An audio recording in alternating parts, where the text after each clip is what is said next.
president has died in Philippines is confirmed. Assassination attempt on former President Donald Trump wins the presidency. Plane has crashed into the World Trade Center.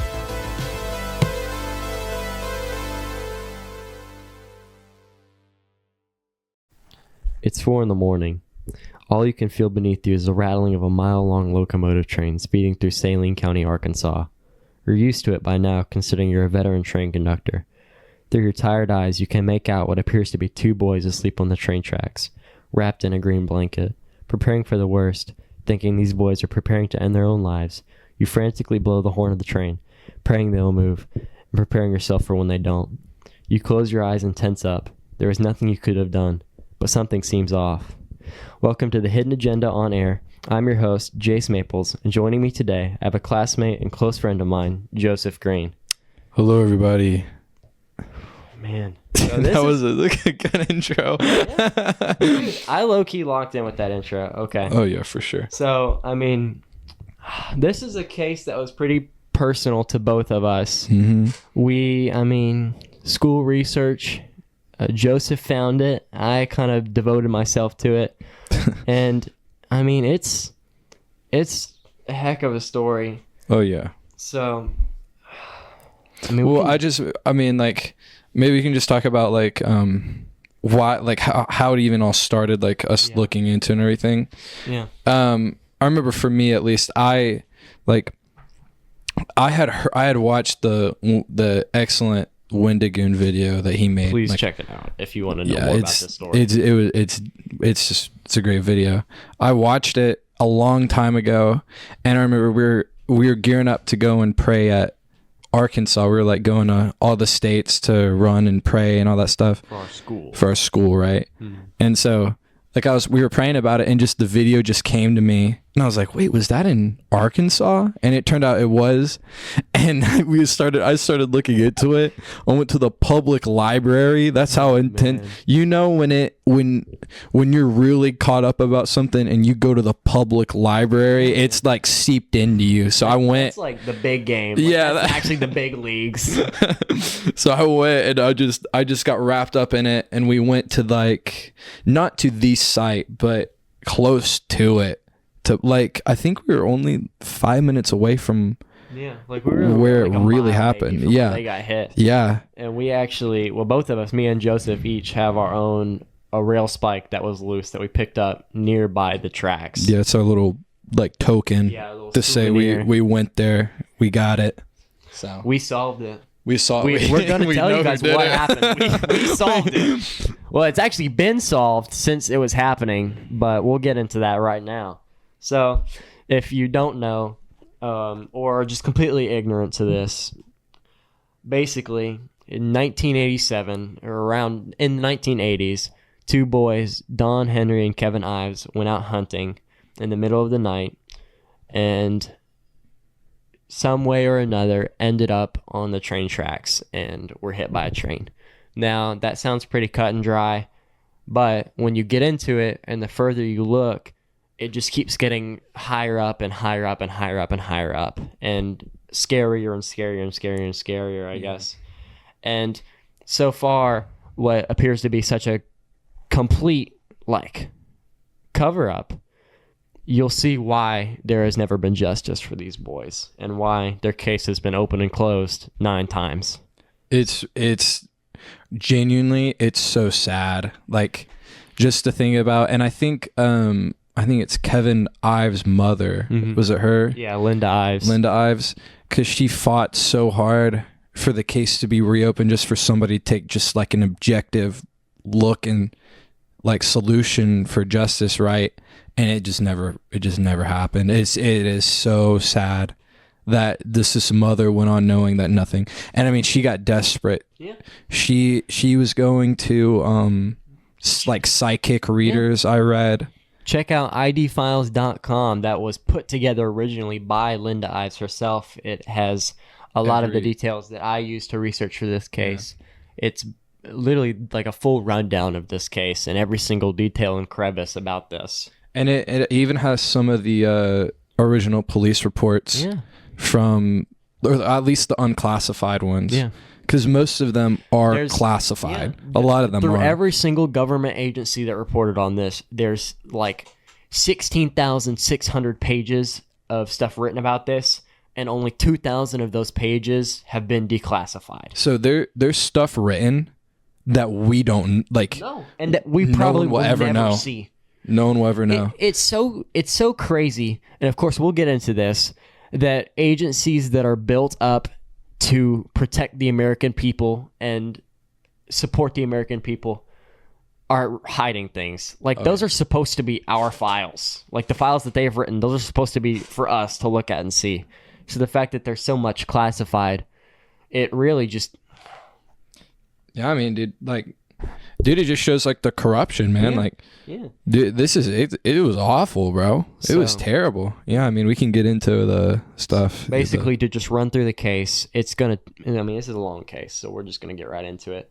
Basically, we'll do another episode about this guy. We'll do a prequel episode Yeah, to well, this about a guy named Barry Seal, who's got a movie about him in which Tom Cruise plays him. it's just like, okay. Oh man! But basically, this guy named Barry Seal is flying out of Mena, Arkansas airport, and he's too long didn't read. He's dropping drug packets out of this airplane for people to pick up. Well, was it like actually Barry Seal? We don't who, know if it was Barry Yeah. who did this, but Barry was like the Pablo Escobar. he was the he was guy. the face of it. Yeah, pretty he was much. the face of it. So if anyone, So was, it could have been him. Yeah. him. Like we don't know who was flying the plane, but we do know someone was flying a plane and, dropped drugs out of it because I mean, well, actually, that's not confirmed, and we'll get into why. Yeah. But basically, these train conductors, like I said in the intro, a train conductor is going through Saline County, Arkansas, where he notices two boys wrapped in a green blanket laying on the tracks. And I'm sure many of you are not experts in blood and congealing. Of course, now I am. But when blood is like congealed, like when you've been dead and your blood is not pumping, it turns almost purple and like solidifies. I don't know if Right. you ever had like an open wound that's dried in the blood. Or even like a blood clot. Yeah, where it's almost purple and like black and kind of, it's not liquid. It's Yeah. like almost Play-Doh-ish. So when this train, okay, just a preface to this. This is like a very morbid and gruesome story. So if you're not into listening to that, you might want to click off because just I mean, a it is- trigger warning. Trigger warning. This is pretty bad. So the train hits these two boys. I mean, destroys them, like dismembers them completely, and their blood splashes up against the windshield, and it's purple. And these train conductors, who I mean, they've hit diggers before and it's like alive stuff. When you hit something that fast, it's almost like a red mist. Yeah. So when you see purple clots and purple, I guess, like. It wasn't as messy as it should have been. No, and it was like solid blood almost. Yeah, splash up against the windshield. Then they knew something was off immediately, and that these boys had been dead. It was immediate. They knew something. So Something was off, yeah. Inevitably, they stop the train. Of course, they back up the train so they can survey the scene when the police get there. The police get there. EMTs arrive on scene. Of course, everybody's out now at the scene. The EMTs note that they had been dead previously. Keep was that not in possible. mind. Keep that in mind. They noted it. I think it even says somewhere I read that they wrote it down. Yes, the EMTs literally told the police officers, hey, these people had been dead before. Yeah. The police, like, so quickly rushed to put this job together that they left one of the boys' feet at the scene. And it sat there for 3 days before they inevitably picked it up. Like that's just terrible police work. It's really just is sick is what it is. Yeah. Like leaving. How old was he? Like 17? Don was 16 and Kevin was 17, I believe. So Yeah. they're about the age of everyone listening to this right now. Yeah. Or I mean the age of like just we were a little older than they are. Yeah, when we were there, that's how old we were. Man. And like, could you imagine like your son just gets Destroyed by brutal, a train. and they don't care enough nobody to take cares his answer foot. you. Man, Yeah. that actually breaks my heart for her because Yeah. man. But okay, inevitably the police, they never find the green tarp. So the police's active story is that all 4 train conductors that saw the green tarp made it up. Like, that's their official story, is that it was actually just made up, that the green tarp never existed. And of course, they bring in the local medical examiner. He identifies the boys through their dental records as, Don Henry. What's this examiner's name? I don't know the local examiner. Okay. He's just like a local dude. Right. But identifies the boys as Don Henry, 16, and Kevin Ives, 17. They're lifelong best friends. Now, the boys left their home, according to the parents, at midnight, August 23rd, 1987, to go hunting at their usual spot, the tracks where they were found. So, really what we're here to answer, because we know what happened. We figured it out, me and Joseph. We cooked it up in the lab. Yeah. Now, I do want to say, all of this is prefaced by a very big allegedly. But the government is willing to say that this stuff happened, so are we. Well, they're willing to say that these people are the most likely suspects. So yeah, we're willing to say that they did it. I mean, and honestly, I remember before we decided to do the boys on the track, he was like asking me about, oh, do you want to do this? Do you want to do that? And I'm like, I don't know if I really want to get on there and say these people's names. But I will get on here and I will say these people's names. I will say their names because dude, they covered it up. Killed these 2 boys. They killed the 2 boys and they covered it up. Came forward. It's awful. I mean, we'll get I'm into willing the to talk about it. Yeah, we'll get into the witnesses pretty soon, but we want to follow this in, I guess, timeline order. Yeah. So basically, they bring in this hotshot medical examiner for an autopsy. What say his name? It's Fahmy Malik. Samey, not Fahmy. to be Not to be confused with famous actor Rami Malek from the hit film Night at the Museum, or the hit film Oppenheimer, or the hit TV show I, Robot. Oh man, it's Fahmy Malik. He's brought in. He basically does this autopsy. Well, autopsy in parentheses. He says that the boys had smoked 20 joints of marijuana each and got so high they laid themselves out on the track and died. Basically, they died. They got so high. They got so high that they decided to die. Which is just genuinely just not. It's just actually not how that works. Yeah, it's like, oh well, they smoked 20 joints each and they were paralyzed from the neck down, and so they couldn't move. They couldn't move or hear the train. Yeah. It wasn't the fact that they were like dead previously. It was the fact that they couldn't hear the train because they were too high. Yeah. And that's the story he still claims happened. Okay. So you're thinking like, well, how did this guy get away with it? Because obviously that's like impossible. And it turns out that he does it all the time. In fact, in one situation, he claims that someone had died to a stomach ulcer. And their dog ate their head after it had obvious knife lacerations, and the head was found later on in the dumpster. And you think like, yeah, and his dog just went out in the dumpster and threw it. And you think like, oh, like they're making it up. But like all of these reports have independent autopsies, and they all say that is not what he said. Did not happen. Oh man. And another one, they found someone with 5 bullet wounds to the chest, and to this day, it's labeled a suicide. Oh man! Oh my gosh! This guy, he's sick. Thankfully, star medical examiner Fahmy Malik was placed on these. Not to be confused with, not to be confused, or not related to star actor Rami Malek. Oh my gosh. Thankfully, Fahmy Malik was there to tell us what actually happened to this guy who had 5 bullet holes in his chest. Thankfully, it was labeled a suicide. We don't know what we could have done without him. Yeah, what would we do without him? Oh man. So anyway, what happens next? The parents decided, hey, we don't really like that answer because that's like blatantly like hippity jippity. Like that's not real. So they bring in this guy, Dr. Joseph Burton. My goat, Dr. Joseph Burton. He claims that Dr. Malik made up the marijuana. Yes. And there was little THC, to none of THC found in their bloodstream. Yeah. So basically, he does the autopsy again. he discovers Kevin Ives' head was caved in with a hard, solid object, such as the butt of a rifle, and Don had been stabbed multiple times in the back.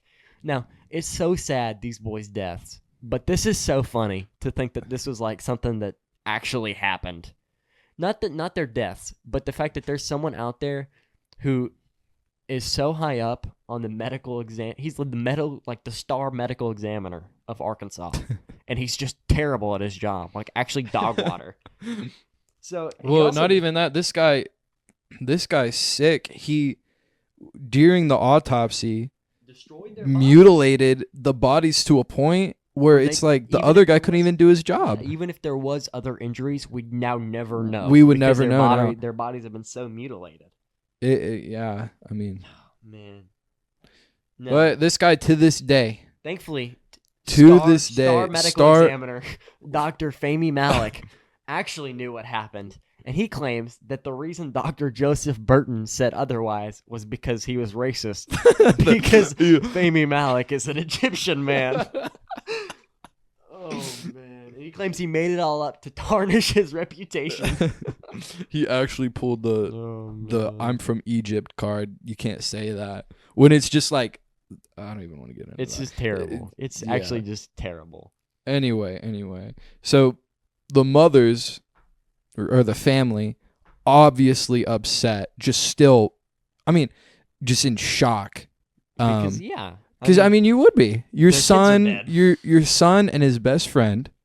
I think Kevin Ives was the only son, right? Or was he the only child or something Kevin along Ives the the only lines? child, I believe. Or maybe he had a sister, but he still mattered to the family. Oh yeah. Regardless, he still mattered. He is just gone, and no one's giving you answers.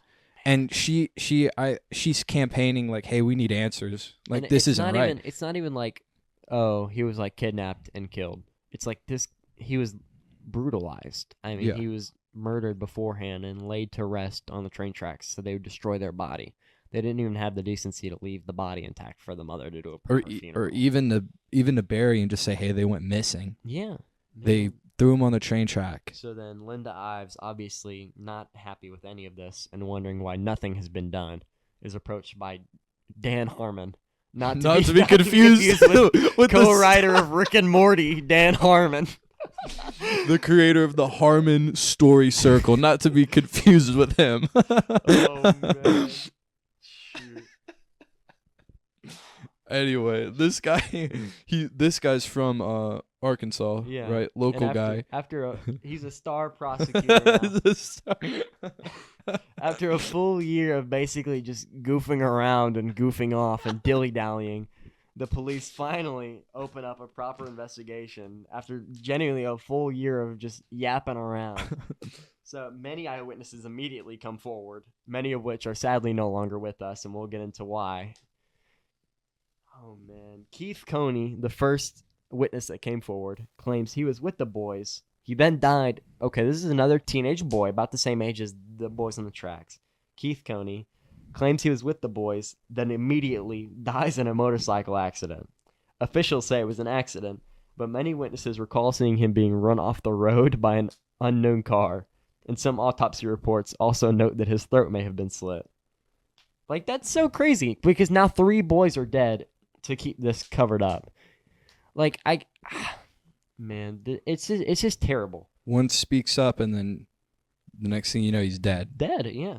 And then Keith McCassell, another witness who came forward after, I think he just came forward directly to the officials nearby him. Yeah. Comes forward, and he claims he was also there the night of the boys' murder, and he saw everything that happened. McCassell gives his testimony, and then immediately, the family members say it was like a flip, like something in him flipped, like a switch in him flipped. He immediately started giving away his belongings, saying that something was going to happen to him, so far that he planned his own funeral, like immediately. Immediately after coming forward. He was like super paranoid in the following days, and just, oh man. And then not immediately, November of 1988, McCassell is stabbed to death in his garage after being stabbed 133 times. 113. Oh, yeah, 113. My bad. Still, Yeah, still. dear God, they stabbed this guy 113 times. Now, I want you to keep that number in your head and don't think about it, but just imagine like what it would take to stab somebody 133 or 113 times. Like that's exhausting. Yeah. So then McCastle's neighbor claims he saw 5 masked men walk into Keith McCastle's garage and murder him. That same neighbor was convicted for his murder and imprisoned for 10 years. And I want this, the person convicted, if you look at his mugshot and things like that, he's not a big guy. And of course, Keith McCastle was. He was a big guy. He's like a scrawny little kid.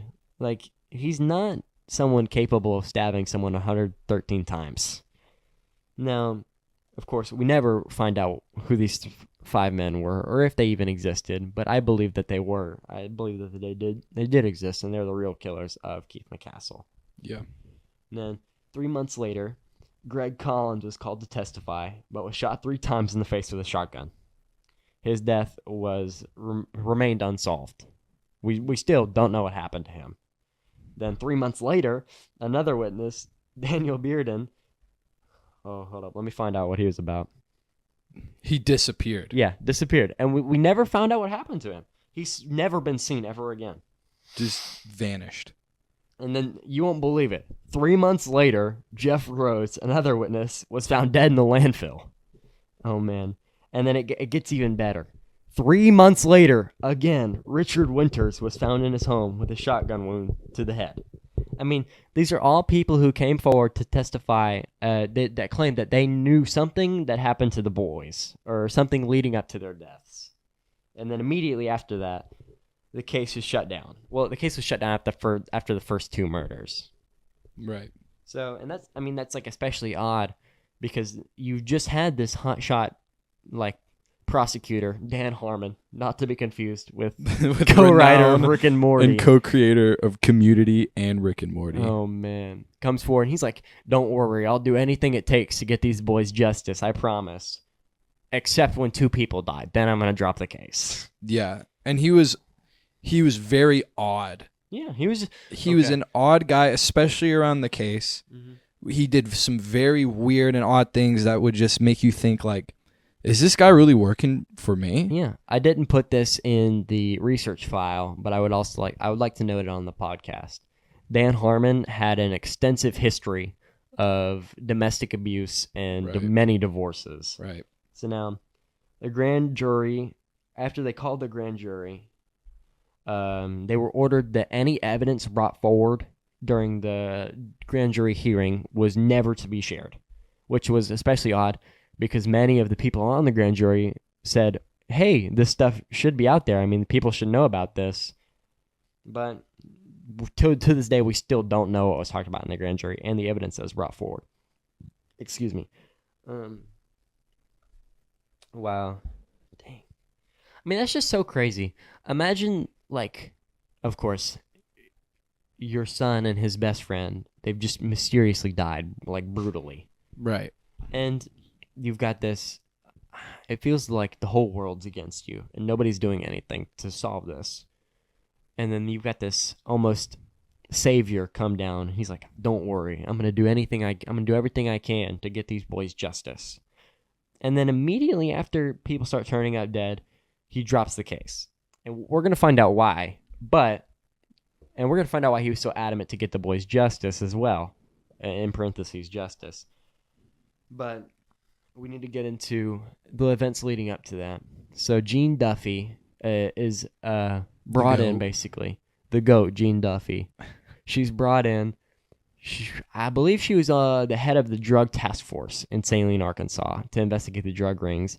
And her first day on the job, she was the head of the drug task force with Saline County. On the first day of her job, her boss directly told her, whatever you do, never use the drug task force to investigate any public officials. Which, if you're brought in to investigate a drug ring and immediately you're told, hey, don't look here, that's like, okay, well, maybe I need to look there. Yeah. That's like, I'm playing hide and seek, and somebody's like, "Hey, don't look in the closet." It's like, okay, I'm gonna look in the closet. What are you talking about? Oh, Yeah. man. And it's honestly, the more you read, the more you realize these people who did it are just so stupid. They're blatantly stupid, but they're able to be so blatantly stupid because they always have somebody higher up protecting them. Yeah, exactly. Or the people that are investigating, they're higher up than them, so they can just shut them down whenever they want or whenever they get too close.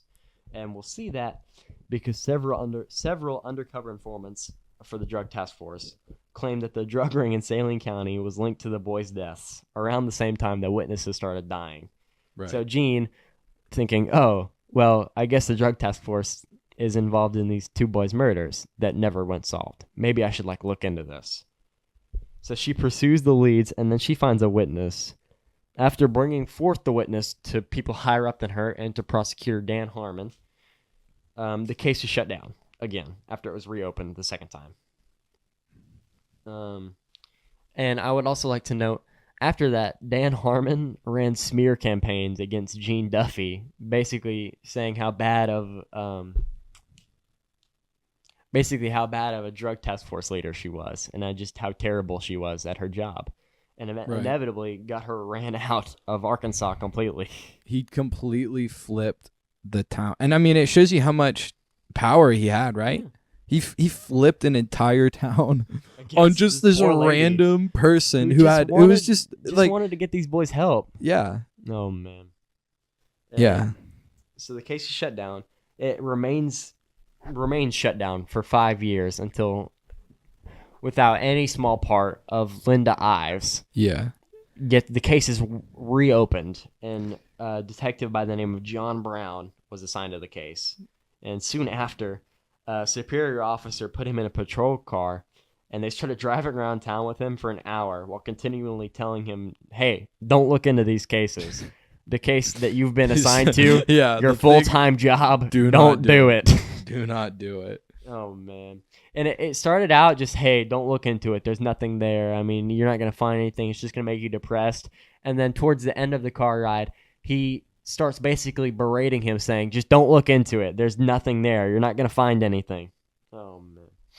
So then John Brown, of course, not listening to that, inevitably finds the witness that Jean Duffy had found.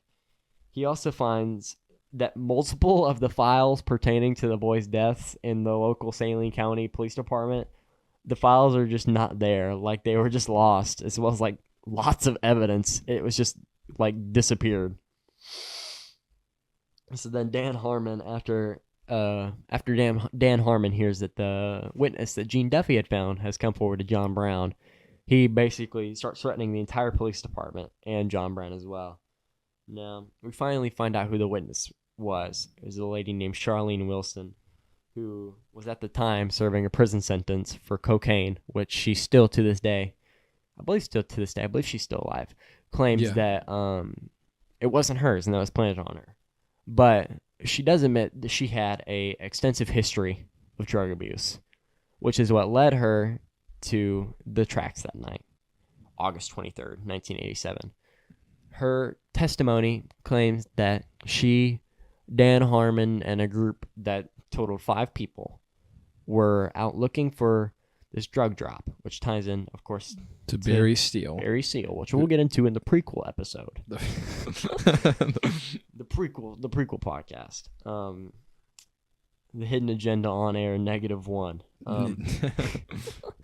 But basically, her testimony, she claims that her, Dan Harmon, and 3 other people were out looking for this drug drop when they, of course, they're in the woods just meandering around looking for this drug drop, and they come across the 2 boys.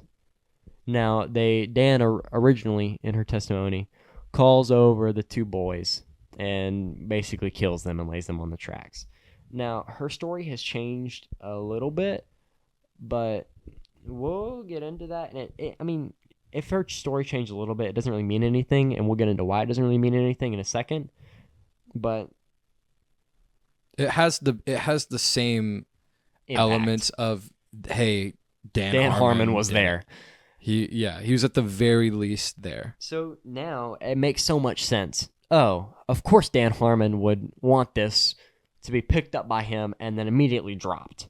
And of course Dan Harmon is going to run smear campaigns against the people who have contacted Charlene Wilson, who, if her testimony is true, was there at the tracks with him that night. So, Right. yeah. I mean, that just explains the repeated urge to keep Charlene silent. You know what I mean? And why the threats against the police department and all of that stuff. Now, this is, of course, happening in front of everybody's eyes, but Charlene was never publicized, and we'll get into why that matters soon. Of course, John realizing that people wouldn't believe Charlene because she's like a freaking druggie who was actively in jail at the time he found her, serving a drug sentence. Yeah. He goes to find another witness, basically, to corroborate the story. Then Tom Newhouse comes forward. Uh-oh. He's this boy who claims that him and another group of kids had set out to find a marijuana patch that was growing on the train tracks. Once again, marijuana is tied back into this story. Man, it's so crazy at like freaking 2 a.m. how many people are just at this one spot. And like this is all these people pass polygraphs. Of course that doesn't mean as much as I would like it to. But but it still shows they pass lie detector tests. Yeah. These people, like, their testimonies can't be debunked. Like, we know that either they're telling the truth or a version of the truth that they believe. Right. So Tom comes forward. He claims that him and another group of kids set out to find, this marijuana patch. And of course, I want to point out again that Charlene's testimony of Dan Harmon being at the tracks was never made public. So there's no way that Tom could have known about this. Okay. So Tom claims that his group set out to find this marijuana patch, and that's where he discovered Dan Harmon and this group of 5 people walking. And of course, he recognized Dan Harmon because his mother had dated Dan previously. So of course he's sitting there thinking, "That's my mom's like boyfriend. What is he doing out here?" Yeah. So not wanting to be discovered, he hides, and this is where he, of course, according to his testimony, observes the events of the tracks. The Boys on the Tracks. The Boys on the Tracks. That's the name of the movie. So in his testimony, he claims that he saw Dan call the boys over. He heard a gunshot when he turned his head to talk to his friend. He never saw the gunshot or who fired, but we can assume that it was the boys who fired the hunting rifle that they had that night. Right. Well, of course, we don't have this hunting rifle, so we don't know because it was, ran over by the train. Right. Sadly. But he claims that he had seen the boys there. So already we've got someone to corroborate Charlene's case, or Charlene's testimony, I suppose, that Dan was there. So for sure, we know that it's like... At the very least, Dan Harmon was at the tracks. There. It's like almost undeniable. Dan Harmon was at the tracks. He was at the tracks, and he knew the boys were at the tracks as well, regardless of who you talk to. That's the story. It's almost so laid out that it's just actually silly. It's like, what it really is it's like a movie. It's actually like a movie. It's like Stranger Things or something. Yeah. You're watching it, and it's like these people are so stupid. They are so. It's like. It's just crazy. It's just crazy. It's of course I talked to Joseph about this earlier while we were not recording, and I feel bad, so I'm gonna bring it back up right now. It's like with Jeffrey Epstein's case. Yeah. Like I have not met a single person who actually believes that Jeffrey Epstein killed himself. But the thing, nobody believes that. Then this is a whole nother thing, but I'm just gonna say it. The thing is, like, the media pushes Jeffrey Epstein did not kill himself did kill himself. Yeah, right. And that's the official case that stands today is Jeffrey Epstein killed himself. Yeah, and it's similar to the Boys on the Tracks because these boys. It's been almost 40 years. I think it actually has 37 years, I think, and they still haven't gotten any justice. No, that's the part that drew us to this case was really. Hearing the story about Linda doing everything she a grief-stricken mother doing everything she possibly could to get justice for her. That's her baby. You know what I mean? That's her kid. Doing everything she can, and just every single time it's come up empty because of how corrupt these people are. And I mean, I think that's the same thing with the Epstein stuff. The victims of Epstein, there's no shot the victims of Epstein believes that he killed himself, and all they want to see is justice. Yeah. And they won't ever see it. Just like Linda, and sadly she passed away, which I don't know if you mentioned that or not, but she never got to see it. No, and she hopefully, never will. hopefully one day we'll get to see it. Yeah. Of course, now almost everybody in this is dead, Is or dead, we'll get it. or- We'll get into Well, at the end. except for one. The fates of many of these individuals. Some turned out better got than the fate they deserved, and others did not. Well, and actually, even turned out better. I'll preface this right now. Nobody you want to see imprisoned was imprisoned for this. Yes. There's never been anyone ever convicted for the boy's murder. Yeah, especially in my opinion, and I'm not gonna name drop yet. Yeah. The highest We'll name drop soon. The highest person who knew about this, who's a very prominent political figure and May or had may ties not have been a former United States president. who had ties to Jeffrey Epstein May or may himself. may or may not have been born in Hope, Arkansas. in Hope, Arkansas. May or may not have a wife named Hillary, who within the past decade ran for president of the United States. Oh boy. Man. This May is- or may not have had sexual relations with that The- woman. with that Oh man. okay, what do we need to keep? Frick Bill Clinton. Okay, we'll get into it. But oh man. So Tom, of course, hearing this gunshot and not wanting to get shot. Him and the group of kids who had seen Dan run off. And Which is reasonable. I mean, Yeah, I mean, I would too, honestly. so then they run away, fearing what they had seen. Of course, Tom, he didn't really know a lot about the case. Well, there's no way he could have known any of the stuff that he had been testifying, of course, with Dan being at the scene, because that was never publicized. Because why would Dan want that publicized? You know what I mean? And he also, I believe he knew the exact location where, he retraced his steps almost perfectly when taken out there, I believe. Right. Of course, I don't know that for sure. I believe I read that. Yeah. So then now we'll get into other witnesses. Of course, I mentioned all the witnesses who sadly were murdered. I'm going to say murdered because there's no way you get shot that many times or stabbed that many times. And it was one person. Yeah, or that it was like suicide. Like, Yeah. There's no way. So to get into it, Keith McCassell, his story claims that he was another member of the five. So now we have 3 name drop members that are almost confirmed. We've got Keith McCassell, who's in the woods with Charlene Wilson and Dan Harmon as well. His story claims that he and Charlene were, basically it's the same as Charlene's testimony. He claims that they were out looking for this drug drop, and Dan Harmon was there, and he claims that when the boys ran off, they were brought back, basically, in this truck, or in this, I think it was a truck, but it might have been a police car. I've read 2 different things. They were brought back, and they were already dead and laid out on the tracks to cover the evidence. So, the story that we here at the Hidden Agenda on air have put together is, of course, this is confirmed. Like, we know this. Yeah. God told us. God told us This was revealed to happened. us in a dream. Like, And- this yeah. is... I don't care what the government says. We know this is what happened. Genuinely, I would genuinely like someone to try to convince me Yeah. that this Fine. did not happen, because it Please. just like, you actually can't. Find a plot Convince hole in me. this. Find a plot hole in this story. The story we can put together is midnight. The boys go out hunting when they discover the group of 5 people, consisting right now so far that we know of Keith McCassell, Charlene Wilson, and Dan Harmon. Dan Harmon calls these boys over, where, of course, after they're being pressured and most likely out of fear, whoever was holding the gun shoots the gun, and then they immediately run off.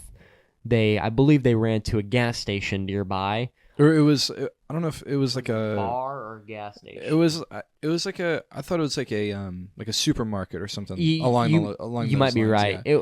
They ran to some sort of place where you buy things. Yeah. They were at a place you can buy ran to the things. Piggly Wiggly. That's not convenient to the story at all. But Yeah, sorry. then witnesses, of course, I don't remember which one, and I don't even know if this is released which witness said this, but they had seen two police officers throw them into, I believe, It was a cruiser, yeah, I think. oh, Yeah, a cruiser, and were taken off after being like beaten.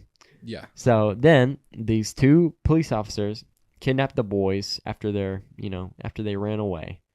They kill them on the way there, or they succumb to their injuries, whichever. And they bring them back to Dan Harmon, and Dan is like, hey, well, we don't know this for sure. Of course, there was no audio in the revelation, but Dan Harmon has the idea to lay these boys out on the tracks. And so the evidence is destroyed, or whoever has the idea to lay them out on the tracks. Now, of course, you may be wondering, who are these two police officers? I wonder what happened to them, because, of course, they've been pretty inconspicuous so far. Now, during an Unsolved Mysteries episode airing at the time, I believe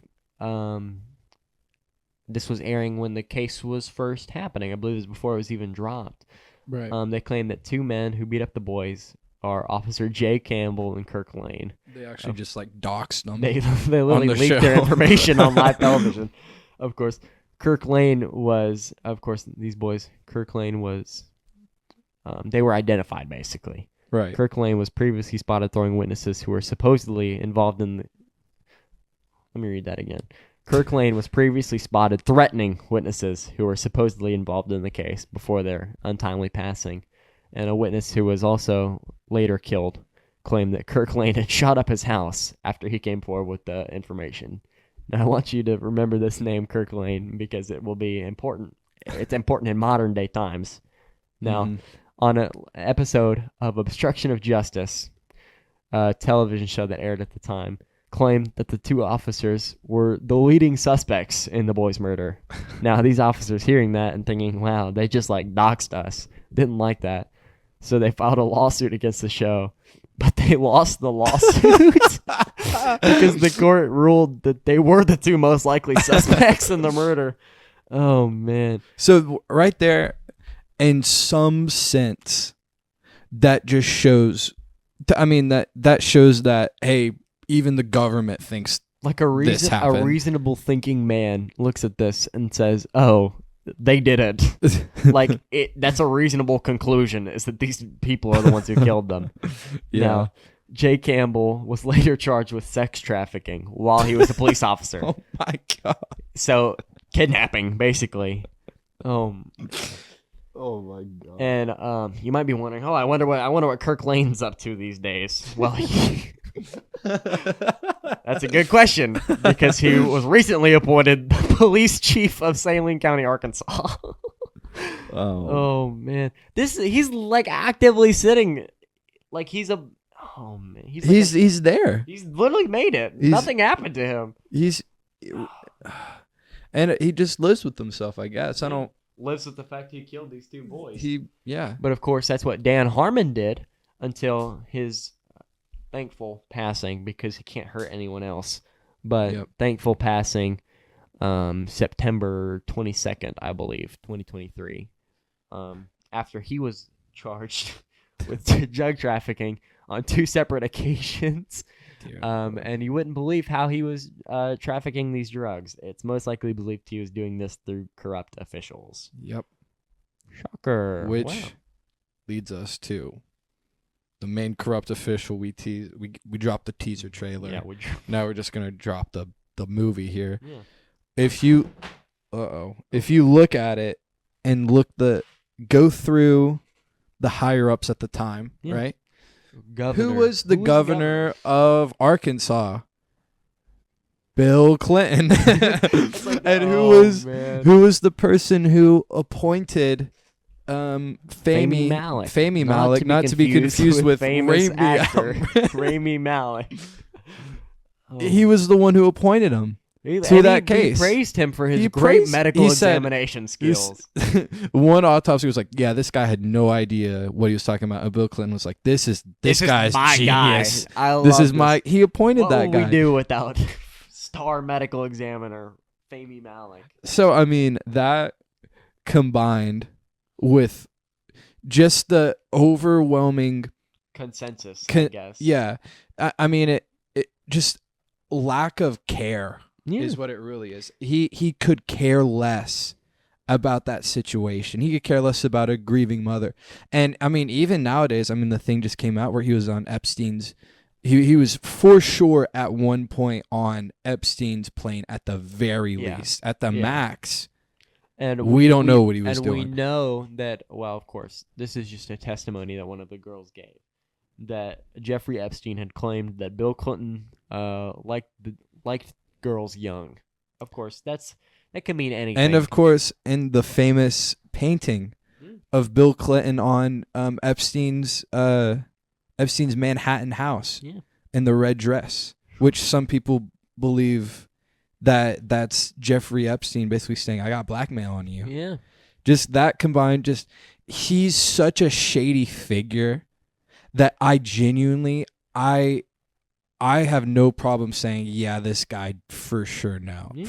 And with the CIA and the drug running connected to the higher ups officials of Arkansas back in the day, it just makes sense that he knows. Well, here's the thing as well with that, though, is like I believe the FBI, a bunch of 3-letter government organizations did investigations, and almost every single one of them reached a consensus that the local political forces had something to do with these boys' deaths. Yes. But we'll never know. Because they never, I mean, like you said earlier, they never released, 16,000 documents. Yeah, and we only have 2,000. We of only those. have 2,000. And I think Linda Ives went through the process of getting these documents. Well, and Linda it was petitioned the court. It was a pain. It was a pain. And she only got 2,000. It's so sad. It is so sad. All that work for what? Just to never Nothing. see it unfold. Yeah. Hopefully, we see it unfold. Of course, there's not much justice you can do, and not much that probably will ever happen. Of course, you know what? With Kirk Lane, who is the active sitting police chief of Saline County, Arkansas, thankfully, statute of limitations doesn't apply to murder, so he could still be tried and imprisoned for that. And Which I really hope he is. does. If he is guilty, which he probably Which is, most likely. the court ruled he probably did it. that's what really the jury lost said. Oh my gosh! That is what the jury OJ said. Simpson. This is actually like OJ Simpson, where there's like, okay, well, you didn't do it legally, but you've lost the civil suit. Yeah, the civil. Yeah, he Like, didn't criminally. He didn't do it. Tried, but the court thinks that he did it. Yes. And of course, when he was appointed to police chief, like 7 out of the 10 city council members said, "Hey, please remove this guy. He killed 2 boys." And nothing ever happened. No, nothing. That's so crazy that a majority of the city council said, "Hey, don't appoint this guy." And Which he's still appointed. which makes you wonder: is there still corruption that goes on to this day I'm in sure there Saline is. County, Arkansas? I'm sure there is, because he was, I believe he was appointed as the drug czar as well. Which, Yeah. like, of course he'd be appointed as the drug czar, because that's what all this is about. It's like one massive joke It- on the people who grieve the most. Yeah. So now we need to get into, well, what can you do now? Of course, we're not saying, hey, go like find Dan Harmon's grave and kick over his tombstone, or go find Fahmy Malik, I think his grave as well, and kick over his tombstone, or like go beat up Kirk Lane. Like, don't do any of that. You can sign, of course, this is probably not going to do anything, but at least it'll stir the water, I suppose. You can go and sign petitions that are out there to get these files released. So maybe we'll have a closer understanding of what happened. And you can also write letters to, if you live in Arkansas. I think you can still do it if you're not an Arkansas resident. But write letters to Sarah Huckabee Sanders. Please. I mean, if goat. Sarah, if you're hearing this, please, Sarah, listen. do something. Just give us Just a listen, give Sarah. give us like a little tidbit of what happened that night. Give us 3,000 more pages. We need answers. Well, we need answers. It's so sad to think that, these boys could be like 47 or something. These boys could almost have grandkids by now, and their lives were stripped away for no reason. And really, I was thinking about it as you were talking. The only people, and although there's the group of 5 who went out to find the marijuana patch, I guess you could call it innocent. Mm-hmm. But the only innocent people really Were the ones out that night were the ones who end up getting hurt the most. Man. They just went out to go hunting. They literally just wanted to mess around. They smoked. They smoked maybe perchance, a joint. one joint. And then, they were trying to go hunting. They were friends. They just they basically went, because what they were doing was spotlighting, which was just like trying to find, not even shoot. Yeah. They were just trying to find some deer. And and it's just, that was it. That was it. Over immediately. Well, not immediately, but it was over that night. And yeah. And if I'm not wrong about this, which I don't think I am, I think the owner of that website that you mentioned is still actively fighting. Yeah, it was taken over by relatives of Linda Iles. Yes, and they're still trying to get and answers. It's still getting stuff is still coming out about this. Sorry, bumped the table. Stuff is still coming out about this today. There's so much that we will probably never know. And that breaks my heart. Of course, we've said it multiple times, but it doesn't lose any meaning. It's so sad to see a woman fight tooth and nail to just not even get justice, just to know what happened to her boys, or to her boy and his best friend. And she will now never know. And these people, you got to keep in mind, the people who are still alive who did it are very smug. They're very smug because they know they got away with it, and they know there will never be any repercussion for what they did.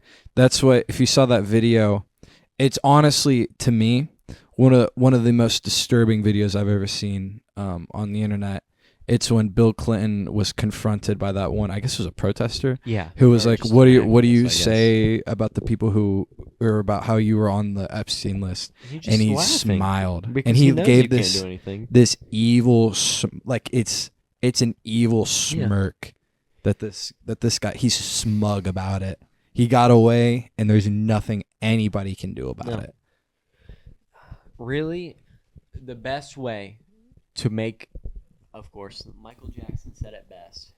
If you wanna make the world a better place, you gotta look at yourself and make the change. Make that change, right? So if you want to make a change, say you've got a problem with your local government, well, you can run. You can always do something to make the world around you better. And right. Of course, this is something that these people have lacked. These people who are supposed to be in a position to help and serve their country have served themselves. Right. To such an utmost degree that it costed 2 boys and many of the people who witnessed their deaths lives.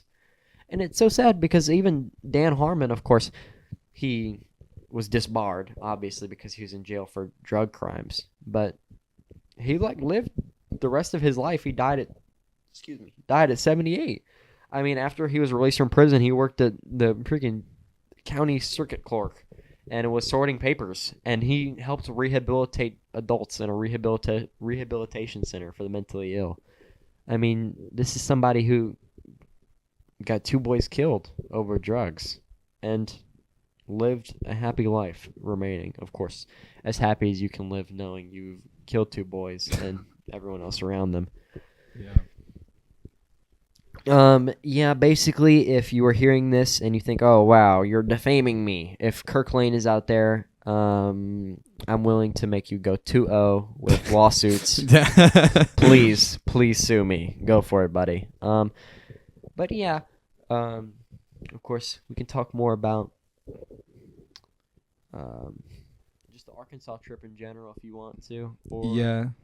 um, I mean that was that's a basically the sum of. that's basically some of the boys on the track. I mean, there's nothing really left to it. Yeah.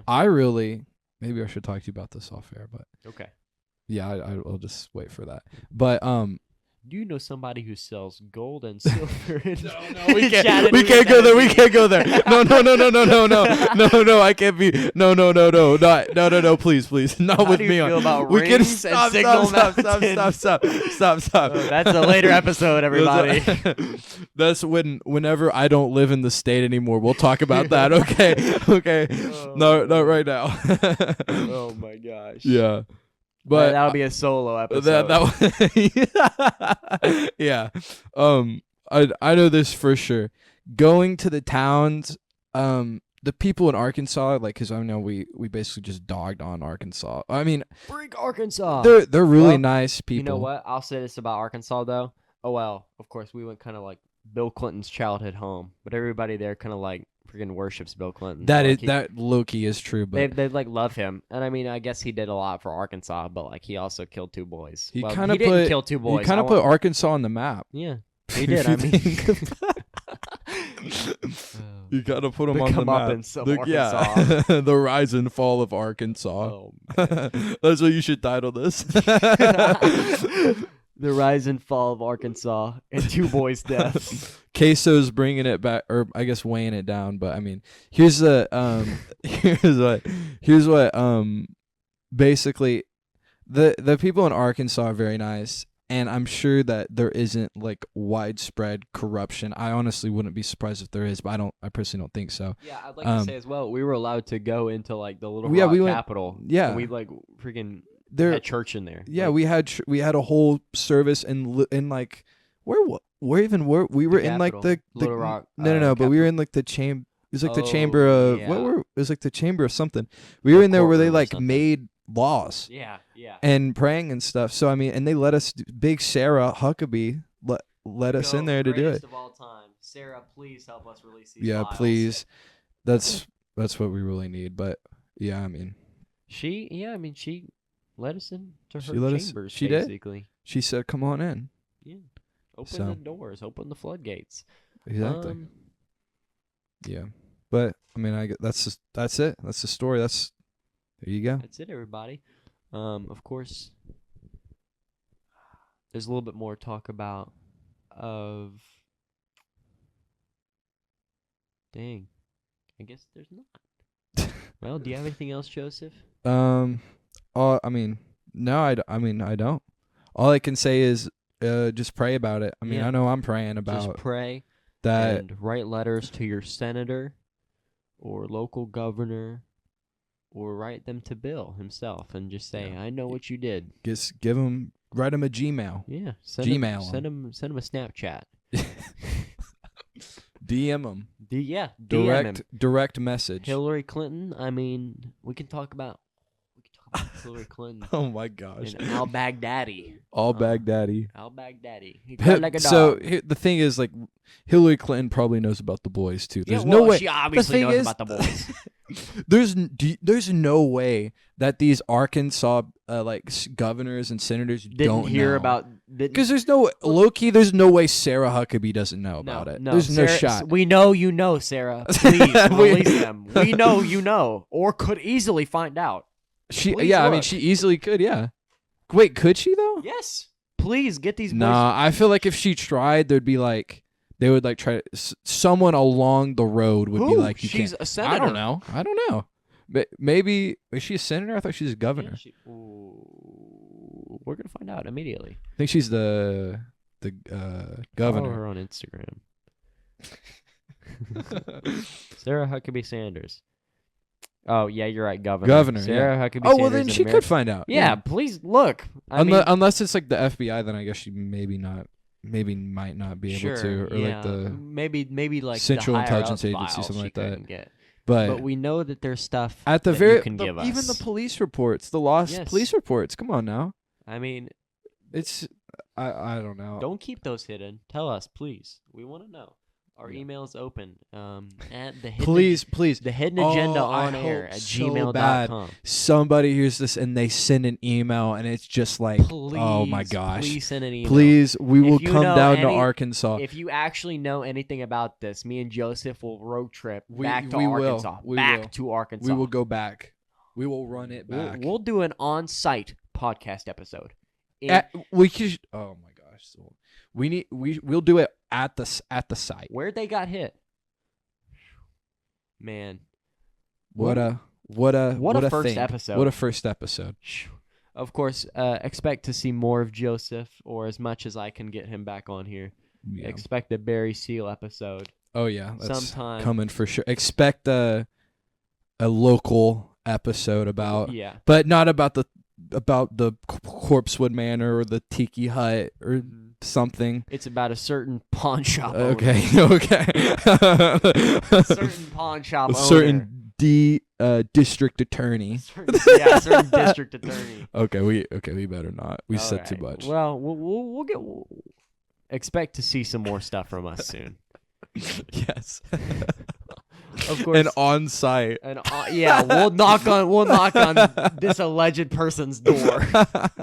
We'll get We'll get him on the podcast. We'll get him on the podcast. Oh, imagine we're like, hey, we want to talk to you about gold on our gold podcast. On our gold and bring him podcast. in, and we're just like, we And know what just you did. blindside him. Just Oh, complete. man. Okay. Okay. Sorry for, of course, everybody out there listening probably has no idea what we're talking about. They'll know soon. They'll know soon. Thank you all for listening to the first episode. Of course, this is something that has been on my heart for a long time, and Yeah. I've wanted to make this. And I hope everyone enjoyed listening to this. Of course, this may not be as well put together as some of your more popular podcasts, and it may not be as entertaining, but we do hope that you give us a listen and try and bear with us for the first couple episodes while I figure out the groundwork. And while we come up with while we encounter and are divinely revealed a couple more stories. Absolutely. Expect more from us soon. Of course, this episode is releasing August 15th. So as of this, we only have one episode recorded. But by the time this episode comes out, I should have another episode recorded, prepared to come out August 30th, I think. So look for it then. I hope you guys all enjoyed. I love you all out there, everybody, all the listeners. Man, I really wanted to hit that 1 hour timestamp, so we just kind of stalled that. Thank you all for listening, and we are Jace Maples and Joseph Green. Yup. Jace Maples and Joseph Green. Had to redo that. And we are the Hidden Agenda on air. Thank you all for listening. You can find us on YouTube, Instagram. We have a Twitter that no one follows, but look for the Twitter. The stuff goes down on Twitter. Nothing has gone down on Twitter yet. Well, Stuff will go down on will Twitter, go down. though. Thank you all, and hope you all enjoyed. See you guys in the next episode.